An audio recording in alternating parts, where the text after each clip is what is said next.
Welcome, everyone. I'm Dr. Sheindel Ifrah Goldfeiz, Chief of Operations and Finance for JOWMA, a child neurology resident at Rutgers, New Jersey, and I'm excited to be introducing this discussion. JOWMA is a 501c3 dedicated to bringing accessible health education resources to the Orthodox Jewish community through a huge variety of platforms, including through including YouTube, a hotline, social media, podcasts, and webinars, also in-person events. We also support a large network of Orthodox Jewish women physicians who contribute as our brain trust to all the resources that we provide for the community, and we're really excited to be here today. We are bringing you a discussion with community leadership as part of our mission to promote accessible resources and education to our community. We have all heard by now about the measles outbreak in Texas and New Mexico, as well as some isolated cases on the East Coast. And during this discussion, you'll get to hear from leadership in New York and how they're thinking about different aspects of how this could impact our community. I'm going to start by introducing our panelists. So with decades of leadership in health care advocacy, Lynn Schulman is a dedicated New York City Council member. Known for her strong commitment to improving local communities, she advocates for issues such as public safety, affordable housing, and youth development. Councilmember Schulman is a tremendous advocate for promoting health for the Jewish community in her district, and we're so excited at JOWMA to be working with her to increase resources for our communities. Thank you for being here, Councilmember. Dr. Bindy Crouch is Assistant Commissioner for Disease Control at the New York City Department of Health and Mental Hygiene.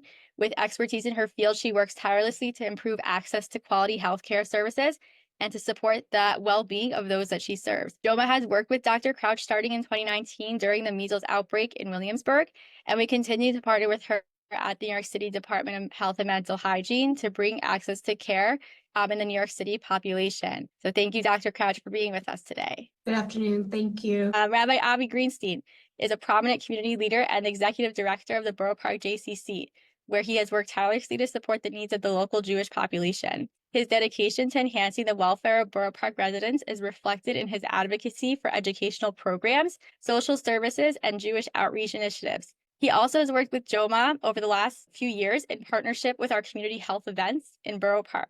So thank you, Rabbi Greenstein, for being here today. Thank you. Pleasure to be here. And last but definitely not least, Dr. Danielle Greene has over 20 years of public health leadership experience in local and state government, academics, and non-for-profit settings. She's the executive director of the state and local public health initiatives. JOWMA first met with Dr. Greene in her position as Chief of Staff of the New York State Department of Health Commissioner and had the opportunity to work closely with her throughout the COVID-19 pandemic, and we're excited to continue working with Dr. Greene. Thanks for being here. Thank you. All right. With that being said, I'm excited to get started on today's discussion. So we are going to be going around and having just a discussion about what each of the leadership people here are thinking about how this can impact the community, and also a lot of the different initiatives that are already ongoing when it comes to addressing not only measles, but also, just health and preventative health in general in the Jewish community. So Councilmember Schulman, I'd like to start with you. Okay, great.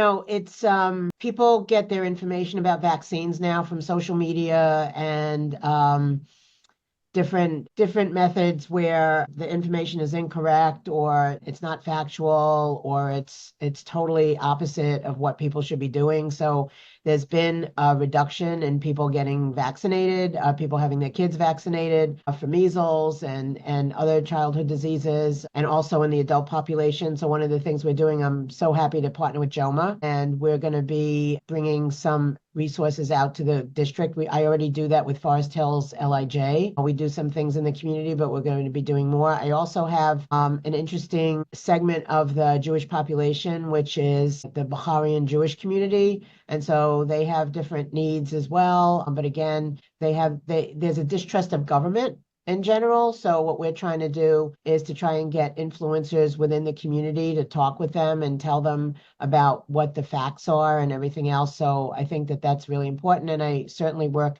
very closely with the city's health department as well and everyone on this call. So we're looking to ramp up. I just had a budget hearing with the city's Department of Health, because we're doing budget hearings now for the city of New York, and to make sure that they're prepared and they have the resources and the services available to make sure that New Yorkers stay healthy.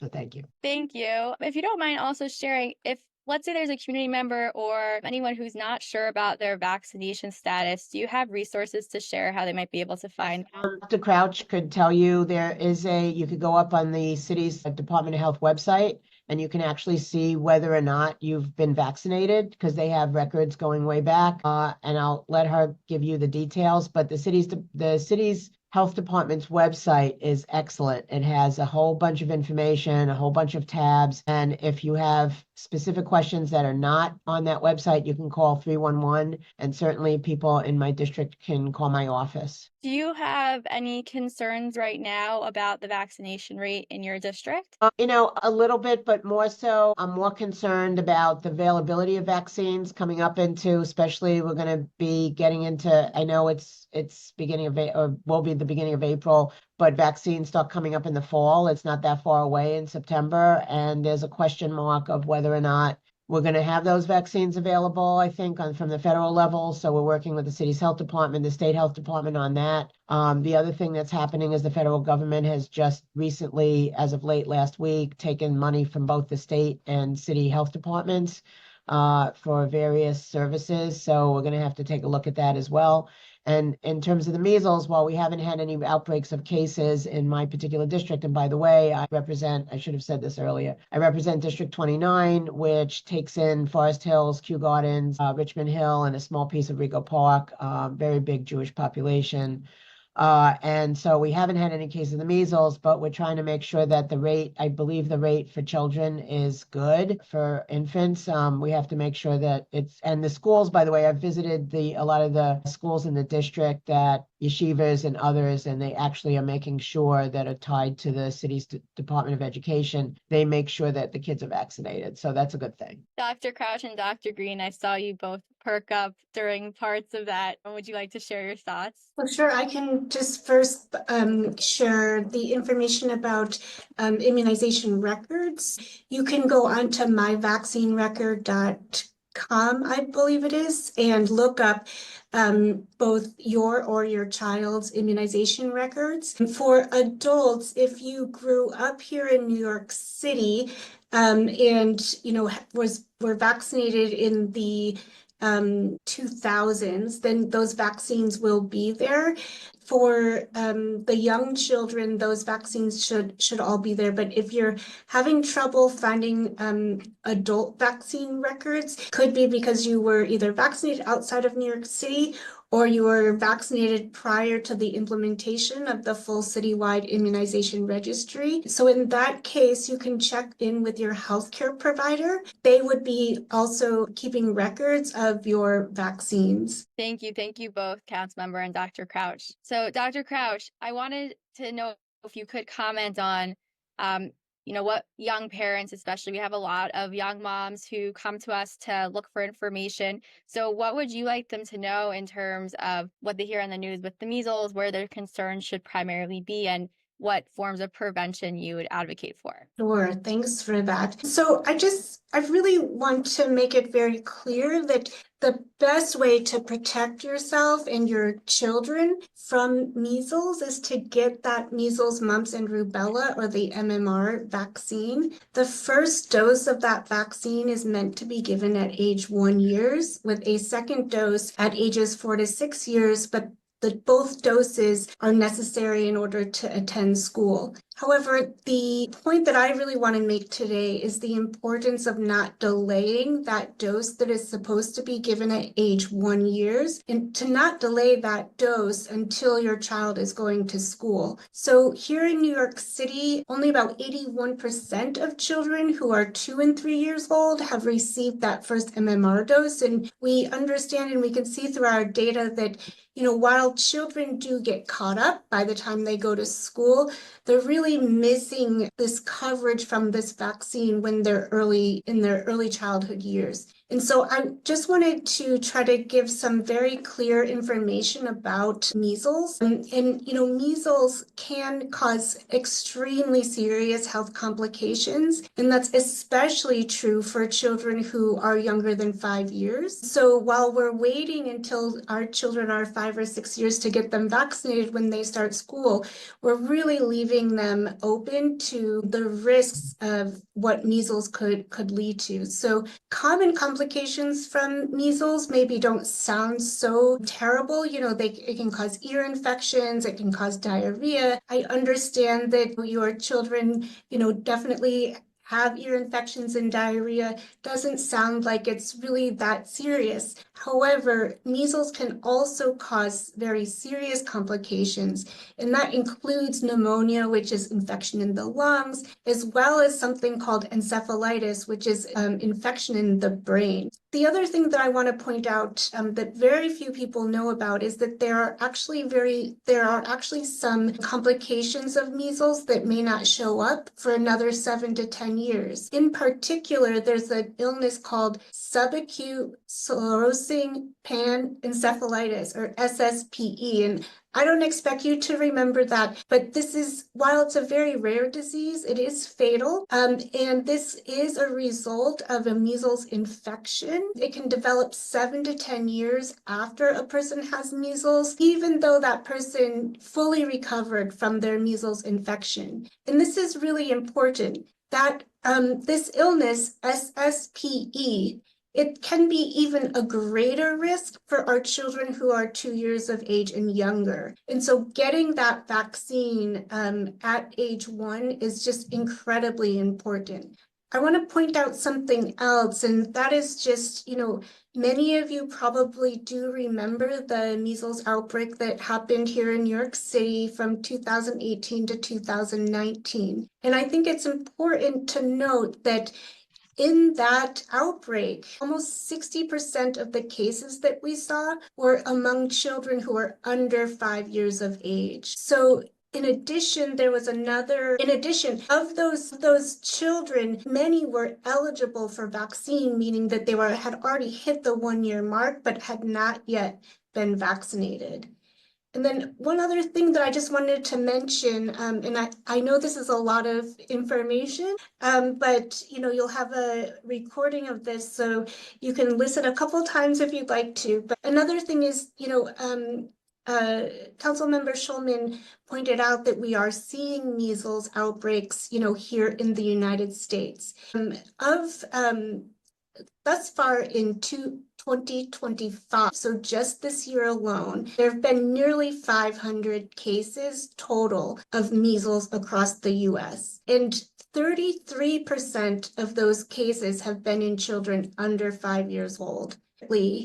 Of the children who are under 5 years of age, 25% of them have been hospitalized because of measles.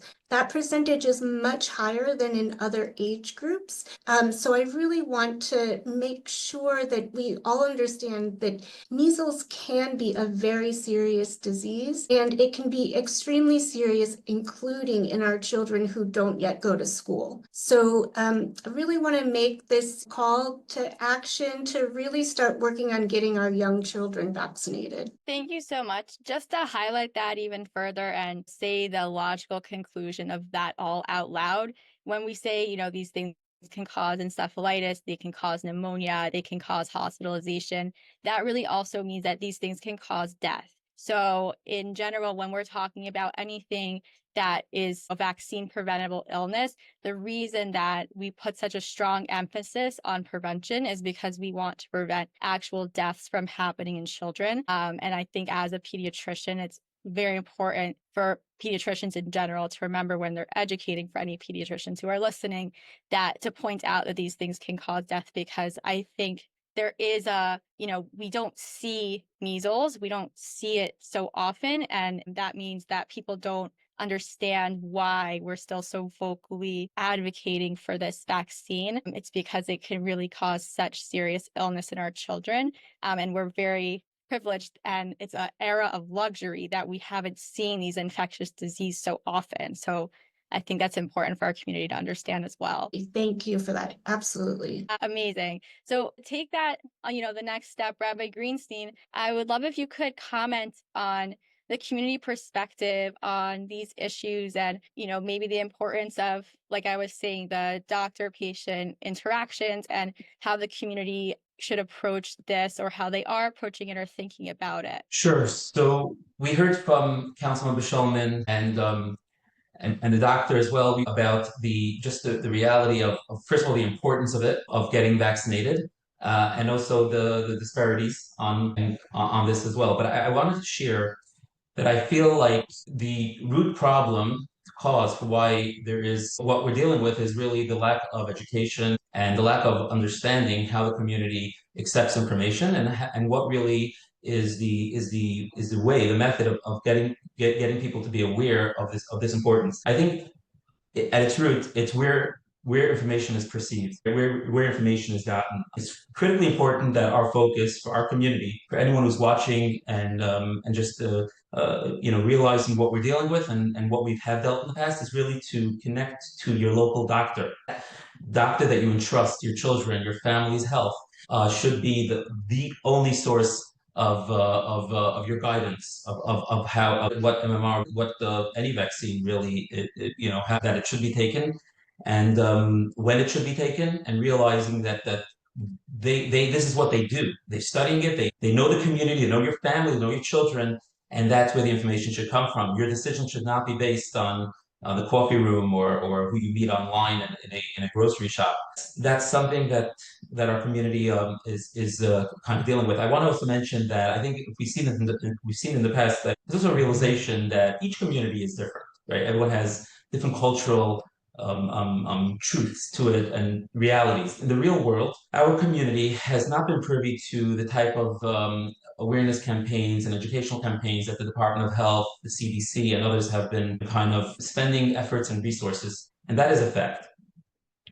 Because first of all, focusing on this community in a specific way of getting that information out there sensitively and also on platforms. And by putting it out there on social media or television or even media, newspapers or whatnot, that's just not simply getting to the community. And so it shouldn't surprise us that we see these types of numbers. So I think that what's important is, again, specifically from today, but from this moment, is to accept that you entrust your doctor, your local family physician.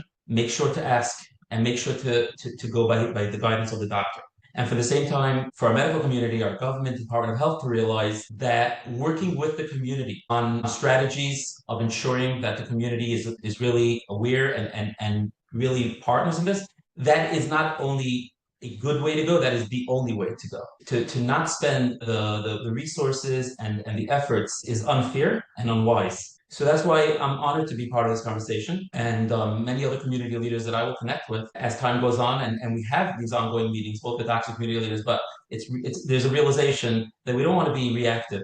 We truly need to be proactive. So this is the ongoing discussion, and it won't be a simple, clear, cut answer at the moment. But we can't let this fall by the wayside. We have to take on this issue head on and hopefully get better results. Thank you, Rabbi Greenstein. Do you want to comment also? I think Councilmember Schulman was mentioning about government distrust, and I know that there's a lot of medical distrust as well in our community right now. Do you want to comment on how we can have a middle ground of reigniting that physician-patient relationship within the community, and what patients should be doing also to reform that communication? Sure. So COVID was detrimental to this relationship. There's no question about it, and this is across the board, something we all accept. But again, we have to realize that in order for there to be a real safety health in our community, there needs to be this partnership of the Department of Health, of government, of our medical community, physicians, and of course the community. And so I think that the way to do it is exactly what's happening now, is to have more of such meetings, of having more of levels of understandings. We've hosted some meetings at the Boro Community Council with local doctors and the Department of Health. It needs to be a relationship that the Department of Health is our friend and gets it, and can also can also acknowledge and accept that there are different ways to work with different communities, and whatever happened in the past, the idea is to make progress and to move forward. I use the analogy of the NYPD, right, who are law enforcement, and we all know that in various different communities, many communities, there's a lot of strife and just not let's just say not great relationships between communities and its local NYPD. In our community, it seems to be working really well. We have a lot of collaboration and kind of working together. And again, it's not something that is always the case, but I think by and large, people see a local NYPD with respect. They see it as keeping the peace, as there to protect the families. Not the other way around. So I think the Department of Health has to have that sort of inroads in the community. And yes, the NYPD's model should be looked at with whether it's chaplaincies or just community engagement block meetings. This cannot be left off the table. So what we're doing is good, but it's only a start. There needs to be that acknowledgement that we want to have committees that have access to our community leadership, our community rabbis, that will come back and guide the department, not only after decisions are made, but prior to that, clear connections. And you'll be surprised, the department will know this, that there will be many volunteers, people from the community, respected members of the community that we can help coordinate, that would really just look forward to this opportunity, because health is really so important. I think during the COVID era, we had a program that we partnered with JOWMA and others that we used the opportunity for many different programs in health related, and the community really benefited so much from it. We developed a Makdem program, kind of very cultural program, grassroots program that currently continues to encourage people to get a mammogram check, to get the colonoscopies done, go to your local doctor, check your blood pressure, things that are not just restrictive or enforcement, but just that we can all relate to. If we can encourage that and grow on those types of programs as part of the bigger collective strategy, with time, we will be going in the right direction. I think that's an important part. Thank you, Rabbi Greenstein. I agree. I do also want to say that just this roundtable discussion and everything that the Borough Park JCC does, everything that Healthy NYC is trying to do, and what JOWMA is trying to do, this is all testament to the fact that we as health professionals and the community leaders who are on here really want what's best for the community. The community also needs to meet us halfway and have these discussions with us. Give us a chance, interface with your healthcare community, go to your doctor, ask the questions, and do the research that is driven by medical evidence. So if you ever feel that you're not getting the medical interactions, the doctor interactions that you want, JOWMA is definitely a resource. We can help you find a pediatrician who will address your questions. We as physicians in JOWMA are happy to create more medical resources or health education, webinars, discussions to address whatever the questions are.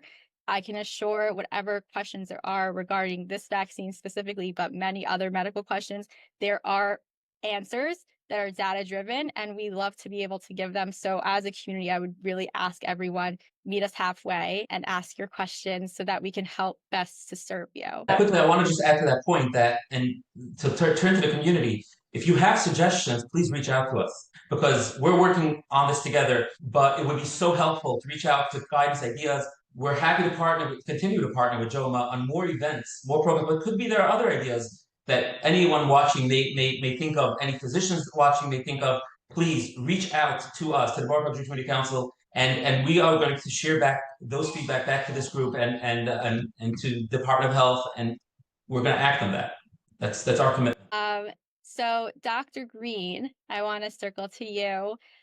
So we spoke a bit about the complications of measles and about vaccine prevention. We have Pesach coming up. I wanted to know if you could comment on both disease transmission when it comes to measles, and then why during this time of year the Jewish community might want to be specifically careful. Absolutely. Thank you. And just before I jump into that, not to lose the train of thought that Rabbi Greenstein was bringing up, we did during the measles outbreak of 2018, 2019, and during COVID, try to establish a lot of, well, because they were just about the city and the state at the time, a lot of mechanisms for having that interactive conversation and asking and working with community leaders to take information from medical committees and the government and bring it back to the community. And that is the type of thing that's at risk now. City Council member Schulman mentioned at the beginning that the city and state just lost an immense amount of federal funding. And that funding was for those types of outreach programs. It was labeled COVID money, so everyone thinks it's okay that it's going away now because we're over the hump.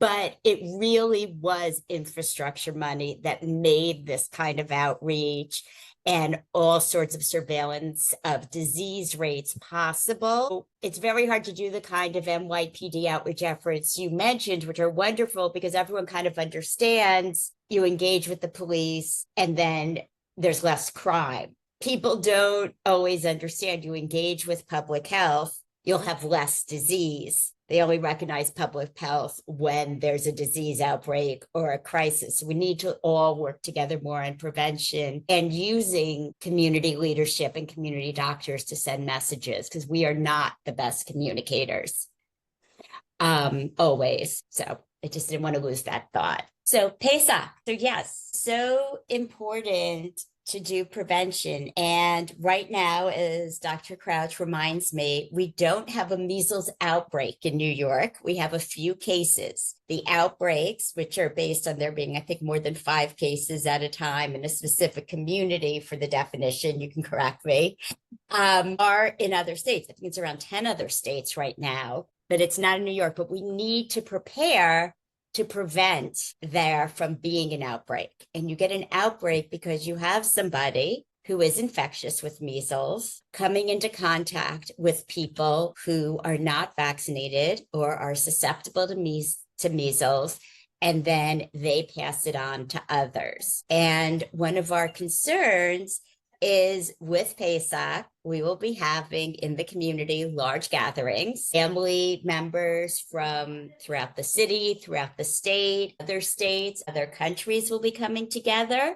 In some parts of the community, it's a tradition to go up to the Catskill region for the holidays or to gather in other places, which may, for their own reasons, have lower vaccination rates in those communities. So people may travel to other countries. People may travel through states that are already experiencing an outbreak. So that is why it is so important to look not just at your family or your community, but the whole picture when you're thinking about vaccinating yourself and your children and how this could spread. Because we want everyone to stay healthy and have a healthy holiday. Thank you, Dr. Greene. Before we comment further on that, Councilmember Schulman has to run, but I wanted to know, Councilmember, do you have any other last minute comments? Yeah, people need to be vigilant.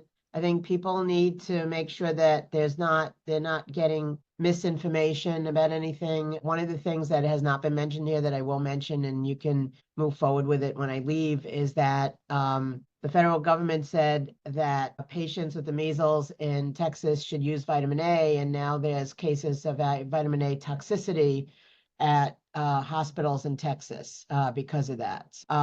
That's a very bad thing. It's really not good to follow bad advice. So what the rabbi was saying and everybody else was saying, to please get information from your pediatrician, reliable sources from the Department of Health and all of that, and make sure that you don't do anything that's harmful. You know, in medicine, and I'm not a doctor, but there's a phrase, do no harm to your patients. So do no harm to yourselves, and hopefully everybody will stay healthy, not just this holiday season, but moving forward. So thank you very much. And thank you to JOWMA for this excellent opportunity to participate. Thank you so much for joining us. Circling back to Dr. Greene. So one of the things that I always heard when it came to COVID was the cheesecloth model. Everyone liked talking about the Swiss cheese model. So, you know, in terms of just how infections spread, there's a potential for an outbreak when there's holes in the system. If we have, and measles is particularly infectious, where just one case of measles can infect 18 people who are not protected. I think that's what the information is. Correct me if I'm wrong, which means that if you have 5 cases, that's the potential for 90 people to be infected if they're not protected. And just hearing from the statistics that Dr. Crouch was quoting, that means there is more potential for a lot of complications. So especially if anyone's traveling to places with a known outbreak, but even other places where there's lower vaccination rates, agreed with all of the above. It's really important to stay extra vigilant. If you were waiting on vaccines for your kids to go to daycare, it is probably a good idea to get to a pediatrician before, probably now, so you have a couple weeks for immunity to build to get a vaccine or to ask the questions that you have about anywhere you might be traveling. Dr. Crouch, do you have any comments on that? Yeah, sure. So, it's so for any person who becomes infected with measles, every time they are in contact with somebody who is not vaccinated, that person who is not vaccinated has 90% chance of becoming infected. So this is, just as Dr. Goldfeiz was saying, this is just an incredibly infectious and easily transmissible illness. So it is incredibly important that everyone in your family is up to date on their vaccines. I want to say, just in terms of travel, if you're traveling to anywhere outside of the United States, any country outside of the United States, if you're traveling, your young babies should actually get their first MMR vaccine at age 6 months. We normally provide that vaccine here at age 1 year, but for travel outside of the United States, we do recommend that you get one early dose at age 6 months so that your baby can be better protected. There are outbreaks going on across the world globally. There are large outbreaks in many, many countries, and it's just absolutely important to ensure that you're vaccinated before you go. So making sure that your young children are up to date, getting those babies in if they're less than 1 year old, as long as they're 6 months old, getting them in to get one early dose, and then making sure yourselves that you are all up to date. I think absolutely that's critical, and especially during this time of travel and celebration, it's critical that we ensure that people are vaccinated. I do want to just add something that Council Member Schulman had mentioned, and that's about this vitamin A. I think it's important to note that vitamin A does not prevent you from getting measles. The thing that can prevent you from getting measles is that measles vaccine. Vitamin A does not prevent you from getting measles, so taking it as a preventive measure can actually be dangerous. So it's especially important to be sure that you're not using vitamin A over the counter. You don't use it without a doctor telling you that you have a specific reason that you need vitamin A. Vitamin A is used particularly in communities where there are measles outbreaks, particularly among populations where there is poor nutrition. Those cases, that vitamin A is given to children who already have been infected with measles, and it's to prevent severe complications, specifically death. So I really want to urge you all to not use over-the-counter vitamin A. It can lead to toxicity. It's not meant for the purpose of prevention at all. Thank you. I think Just to add on to that, a lot of times the versions of these supplements or minerals that are sold in stores are very different, and the dosage is very different than what a doctor has on hand or a hospital when they do need to give supplements to a very sick patient. So it's not the same vitamin A, and it's not the same dosage. So even if you have someone in your home who is sick with measles, talk to your doctor. They will make a recommendation if it's necessary, because like Dr. Crouch said, it's for severely malnourished people with measles. But it's just to be so clear, it is not the same vitamin A. And to add to that further, because this is something I'm really passionate about, vitamins in general, first of all, are not regulated. Those counter vitamins are not regulated by the FDA, which means, first of all, you don't actually know how much of the vitamin you're taking. And on top of that, there's the fat soluble vitamins, which are vitamin A, D, E, and K. You don't just urinate them out. If you have extra, they can lead to toxicities. You should always, always speak to a doctor before taking any vitamin supplementation. So another reason to have a pediatrician you trust. Rabbi Greenstein, any comments on that discussion? I think it ultimately comes back to the root point is that if only people would ensure that they get those visits, those doctor visits in place, and it's not to be neglected, and all your information comes directly from your doctors. And if you have questions and concerns, and that's fine and that's normal, consult with your doctor and do as the doctor advises. That is the message, I think, ultimately that's going to get us, that's going to move the goalpost further in our favor, in where we're trying to get this. All the different constant reminders about the importance of vaccines and it coming from the department or even from like larger medical institutions, CDC, whatnot, it's just not something that is going to make any difference at all. In some cases, it might even be counterproductive. So I think that's the message, and we have to hammer that message again and again and again. And if there is to be a program, if there's to be an effort to be made to make inroads in this community, it should be such that the community feels that we're really looking out for their health. Like this Maktam initiative that we developed, the Boro JC developed over COVID, right?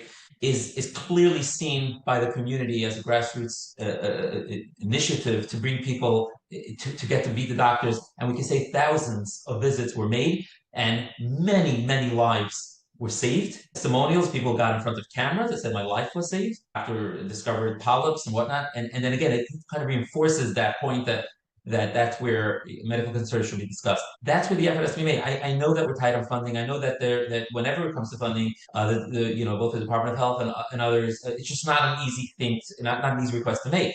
But if we can make the argument that is the only way to reach the community and that this community is actually being underfunded, the efforts for awareness and education is just not there in terms of other communities, and that's something we can clearly and vividly present as a case to be made. I think that's something we need to do. And I think if there can be a way for the Department of Health to take this issue on head on and partner with organizations like JOWMA and Norfolk Jewish Community Council and others and continue on this, just that itself is going to make the long-term effort. It has to be consistent. But I agree that this is as discussed, this is the point. To keep it simple, keep it straight. At this point, talk to your doctor and make your decisions only based on that. Thank you so much. Before we wrap up, Dr. Crouch, Dr. Greene, do you have any last comments? But, I think that the one thing I'll say is just, how important that message is. Thank you, Rabbi Greenstein, for that. That message is just so important. I also think that if you are someone who,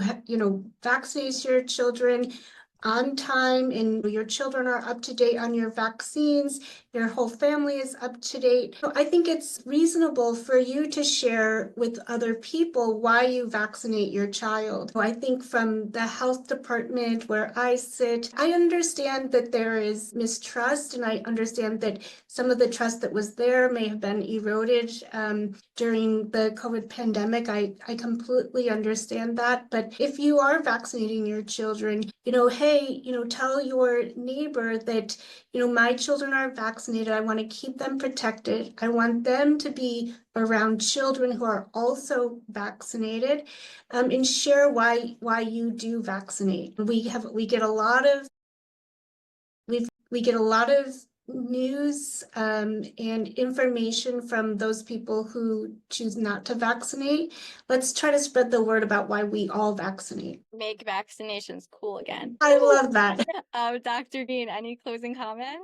I did want to mention, I know that we may have a statewide audience. Dr. Crouch talked about what you could do to look up your vaccination record if you live in New York City or vaccinated in New York City or your children are, but you can also, if you're outside of the 5 boroughs, you can also go to the New York State Department of Health website and look up your vaccination records there for the other counties in the state. So this information is available to everybody. And if you're a community leader, please encourage people to talk to their doctor, make referrals to doctors that you know will take the time to talk to people and answer their questions. We know doctors are pressed for time right now. And I think everyone here is happy to help give you resources to help you have those conversations and find ways to maybe have those conversations within the community outside of appointments, so that when you're pressed for time, you know, you don't have to have those conversations, but people still have access to medical providers they trust to have these conversations. And what was it? Make vaccines cool again. Let's do that together. Thank you all. Thank you so much to the leadership for being here. Thank you everyone for tuning in. I also want to say and encourage everyone,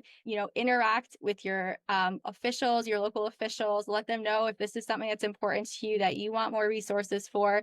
Interact with us at JOWMA if there's more information you need. If you want more of these discussions, we're happy to arrange that. We're happy to help anyone who needs a pediatrician in the New York area find who they need to talk to, and also interact with your community health resources. So the Boro Park JCC is a great one in Boro Park. There's plenty of other organizations who are dedicated to helping you with health information and with a healthier future. So I hope that our community as a whole learned a lot from this, and we look forward to having more discussions in the future. Thank you everyone for being here. Thank you so much. Thank you.